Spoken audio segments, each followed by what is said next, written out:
আসলে প্লেসটা অনেক বেশি সুন্দর, যা বলার বাহিরে। আজকে আপনাদেরকে পুরা বরফের রাজ্যটা ঘুরিয়ে দেখাবো।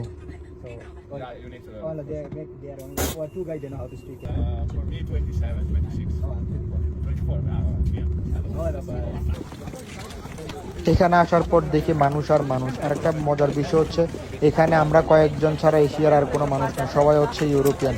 সবাই এখানে স্টেডিং করার জন্য ফ্যামিলি, বন্ধু বান্ধব, গার্লফ্রেন্ড নিয়ে আসছে।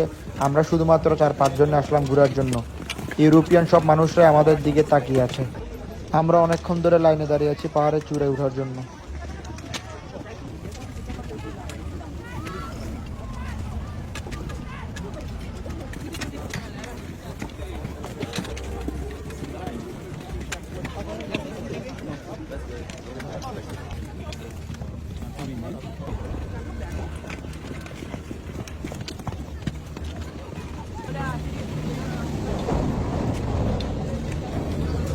অনেকক্ষণ ওয়েট করার পর অবশেষে আমাদের সিরিয়াল আসলো। এখন আমরা পাহাড়ে চূড়ে ওঠার জন্য রেডি। দেখুন মহান আল্লাহ তাআলার কি অপরূপ সৌন্দর্য, যা বলার বাহিরে। দেখতে কি সুন্দর নাই লাগতেছে দৃশ্যগুলা। চারদিকে শুধু বরফ আর বরফ। আপনি যেদিকেই তাকাবেন শুধু বরফ আর বরফ, বরফ ছাড়া আর কিছুই দেখতে পারবেন না। দৃশ্যগুলো দেখতেই অনেক বেশি ভালো লাগে।